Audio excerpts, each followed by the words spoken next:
mankanesa ty amiko ianareo rehetra izay miasa fatratra sy mavesadrintana fa izao no anome anareo fitsahara izay manatononady tsy mba ho laviko mihitsy.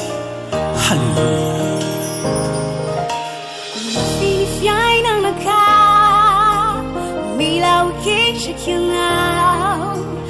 lasan'ny olaniray mananasangako ny manaraka ny fiainanako tsy zarizary ka nifosy fanay hoe marary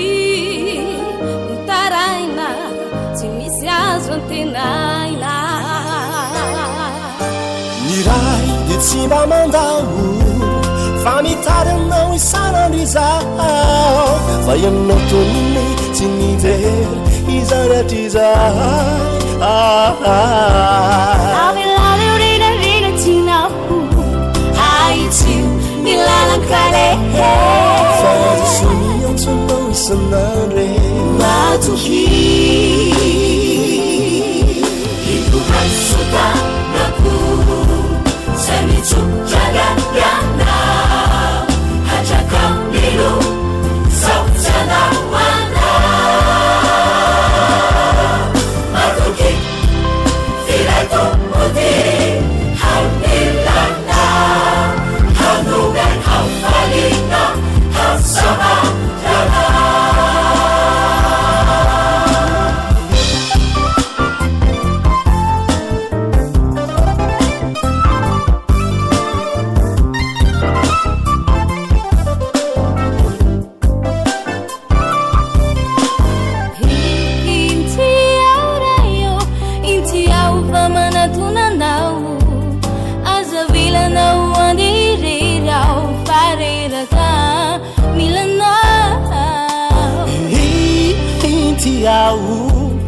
voninahzo lay fandrisena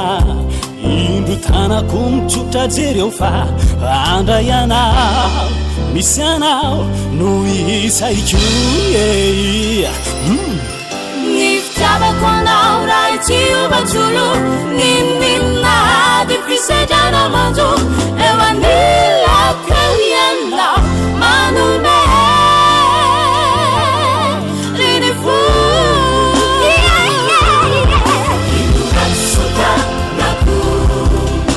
mitsotragagana hatrakamilo saotsanahoana matoky filatomody haunilana hanugan haufalina hausamandrana ao aminao rery ianao manaza fanaty azy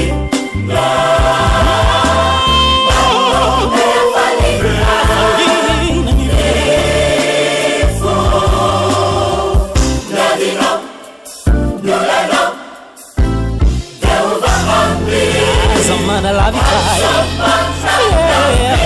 un fatico